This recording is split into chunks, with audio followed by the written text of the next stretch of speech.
Сәлем достар, бүгін сіздердің назарларыңызға география пәні бойынша қорытынды аттестаттау спецификациясын ұсынамын. Бұл бізде жаңа спецификация осы 2022 жылдың сәуір айында жарияланған болатын. Спецификация құрылымымен таныс болайық. Бұл жерде жалпы бағдарламалардың өзара байланысы туралы көрсетілген, және де барлық тапсырмалар 10 мен 11 сыныптың оқу бағдарламасы бойынша құрылған. Жалпы емтихан жұмысы орындау уақыты 3 сағатты құрайды, және де 3 бөлімнен тұрады. А бөлімінде 15 тест тапсырмасы болады, және де әр дұрыс тапсырма 1 балмен бағаланады. Екінші Б бөлімінде ол қысқа жауапты құрылымдық тапсырмалардан тұрады. Және де С бөлімі ол 2 тапсырмадан тұрады, яғни сол 2 тапсырманың тек қана біреуін орындайды. Жалпы емтихан жұмысына 60 балл беріледі. Бағалау міндеттеріне келетін болсақ, бізде 25 балл білу мен түсінуге, қолдану мен талдауға 25 балл, және де 10 балл бағалау мен шешім қабылдауға беріледі. Емтиханды бағалау бойынша барлығы 60 балл, соның ішінде 0-ден 23-ге дейін ол 2 деген баға, 24-тен 38-ге дейін 3 деген баға, 39-дан 50-ге дейін 4 жақсы деген баға, 51-ден асса ол 5 өте жақсы деген бағаны білдіреді. Әрі қарай бұнда бағалардың сипаттамасы берілген, яғни 5 деген баға алған оқушы пән бойынша терең білімін көрсетеді, физикалық, географиялық және әлеуметтік экономикалық үрдістерді, құбылыстарды, заңдылықтар және олардың байланысы туралы толық түсінігі бар оқушы болу керек. Географиялық дереккөздерді, статистикалық мәліметтерді қолдана алу керек, оқи алу керек, зерттей алу керек және талдай алу керек. Әрі қарай тест тапсырмалары берілген, 15 тест тапсырмасы. Бірінші, мысалға, солтүстік Европа аймағына кіретін елдерді анықтаңыз. Бұл жерде әрине А жауабы дұрыс болады. Екінші, бізде географиялық дерек көз берілген, сурет берілген, яғни сол суреттегі ақпаратты көрсетілу әдісін анықтаңыз. Бұл жерде бізде карта диаграмма беріледі, бірақ спецификация жауаптарында бұлда карта схема деп көрсетілген, онда қателік кеткен. Себебі мұнда 10 сыныптың оқулығының 40 бетінде карта диаграмма деп көрсетілген. Әрі қарай 3-ші сұраққа назар аударайық. Мұнда есеп берілген, яғни туу коэффициентін анықтау керек. Бұл бізде 8 сынып бойынша өтілген тақырып. Туу коэффициентін анықтау үшін жалпы туылған адамдар саны, жалпы халық саны бөлемізде, мұнға көбейтеміз, сонда бізде промиллемен жауабы шығады. Бірақ мұнда тағы да жауапта бізде 10 промилле деп көрсетілген, есептеген кезде бізде 13 промилле шығып отыр.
Келесі сұраққа назар аударайық. Қазақстан мұнайын тұтынушы басты мемлекеттерді анықтаңыз.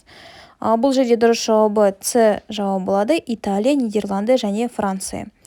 Әрі қарай бізде Қазақстанның экологиялық шиеленіс деңгей картасы берілген. Бұл жерде қызыл түспен берілген аймақтардың экологиялық шиеленіс деңгейін анықтауымыз керек. Ол үшін 10 сыныпта Қазақстанның геоэкологиялық аудандастыру тақырыбына назар аударайық. Бұл жерде карта берілген, яғни Қазақстан экологиялық аудандастыру бойынша 5 аймаққа 5 деңгейге бөлінеді. Ең біріншісі ол бізде апатты деңгей, яғни катастрофический, болған Арал теңізі және де Семей полигон аймақтары жатады. Бізде қызыл түспен осы аймақтар берілген, яғни апатты деңгей.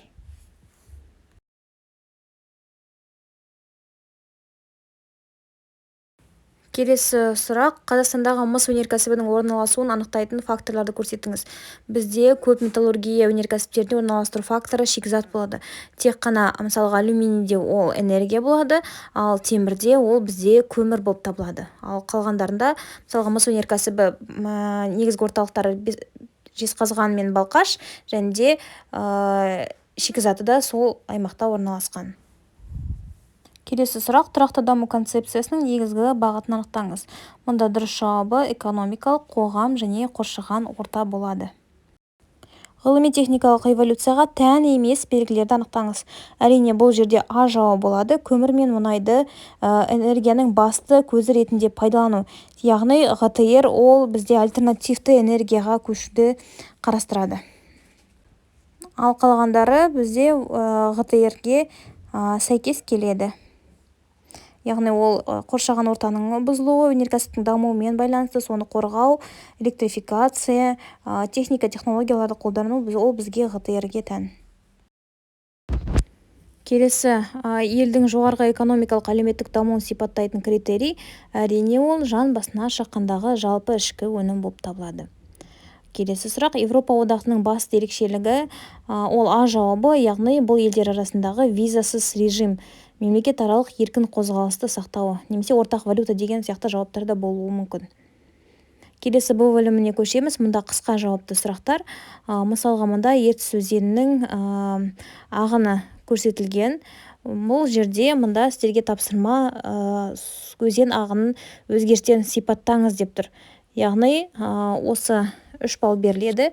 Яғни біз бұл жерде сипаттауымыз керек. Ең жоғарғы көрсеткіш қай аймақта, қай күндері көрсетілген, яғни желтоқсан айының бірінші жартысында ең жоғарғы деңгейді көрсетіп тұр, және де ең төменгі деңгей ол желтоқсан айының соңына қарай ең төменгі деңгейді көрсетіп тұр. Жалпы осы аралықта бізде көп күндері көбінесе орташадан төмен деңгейді көрсетіп тұр деген сияқты біз тек қана сипаттама береміз. Яғни тапсырманың берілген етістігіне назар аударамыз. Келесі тапсырма: адам іс-әрекетінің жерасты су қорларының көлемі мен сапасына тигізетін әсерін түсіндіріңіз. Яғни мұнда әр оқушы өзі жеке жауап береді, жауаптар әртүрлі болуы мүмкін. Ол мысалға тыңайтқыштар арқылы ластау, химиялық өнеркәсіп қалдықтары арқылы ластану, яғни сонымен қатар су қорларының көлемінің азаюы, ол бізде яғни тұщы су ретінде пайдалану сияқты әртүрлі жауаптар болуы мүмкін. 4-ші суретке назар аударайық. Бұл суретте қашықтан зерделеу әдісі көрсетілген, яғни спутниктің жұмысы көрсетілген. Осы сурет бойынша қашықтан зондтау әдісінің 2 мүмкіндігін атаңыз. Оған көптеген мүмкіндіктерін мысал келтіруге болады, яғни ол жаңағы GPS жүйесі, ауыл шаруашылық нысандарын бақылау, экологиялық бақылау, мониторинг жүргізу деген сияқты, ауа райы құбылыстарын бақылау, алдын алу деген сияқты мысалдар келтіруге болады. Келесі суреттерді біз қоршаған ортаның ластану түрлері бойынша жіктеуіміз керек. Яғни бізде химиялық ластану мен өнеркәсіп мұржаларынан шығып жатқан түтін, және де өнеркәсіптік қалдықтар, ол бізде химиялық ластануға жатады. Төменгі суретте айқын бізде қоқыспен ластану көрсетілген, екі төменгі суретте, және де бактериялар, ол бізде биологиялық ластану, және де ең жоғарыдағы сурет бізде жауап бойынша химиялық ластануға, биологиялық ластану көрсетілген. бірақ бұл бізде химиялық ластануға жатады деп айтуға болады. Тек қана бұл суретте егер арамшөптер түсірілген болса, яғни оны биологиялық ластануға жатқызуға болады.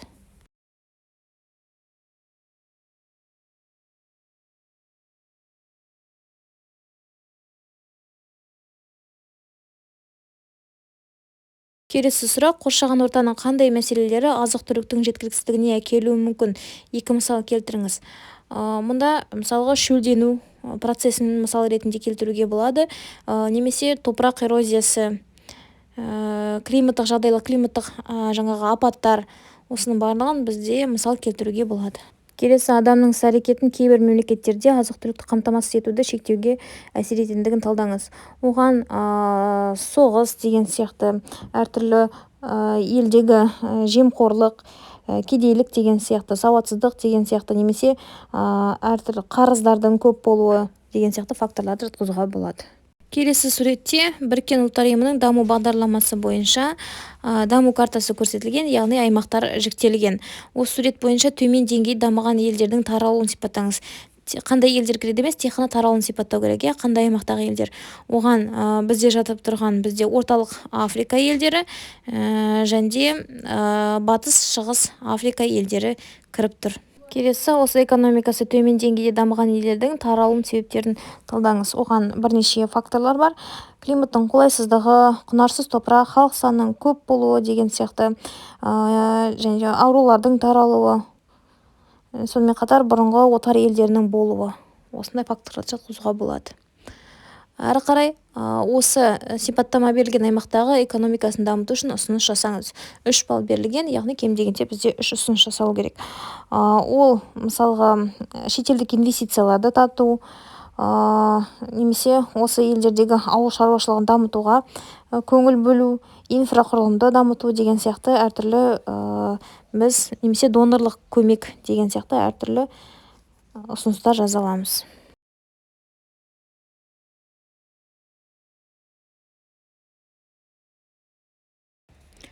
Келесі С бөлімінде сіздерге ғаламдық мәселелердің біреуі беріледі, яғни 2 тақырып ұсынылады, соның біреуін таңдап орындайсыздар. Кіріспеге 2 балл, негізгі бөлімге 3 балл және қорытындыға 5 балл берілген. Яғни кіріспеде жалпы түсінік, сол проблема туралы жалпы түсінік бересіздер, себептерін анықтайсыздар, ал негізгі бөлімде нақты фактілер келтіре отырып, сіз оны талдау жасайсыз, салдарын жасайсыз, әртүрлі пікірлерді қарастырасыз, өз ойыңызды жазасыз. Қорытынды бөлімде осы проблема бойынша шешімдер, ұсыныстар және болжам жасайсыз, толық жауап бересіз, яғни оған 5 балл беріледі. Жалпы ғаламдық проблемаларға алдын ала осы шаблон бойынша орындап дайындап қойсаңыз, сізде уже тақырып дайын болады. Қорытынды аттестацияның спецификациясын талдау бойынша пікірлеріңізді комментарийға жаза кетіңіздер. Сәттілік тілеймін.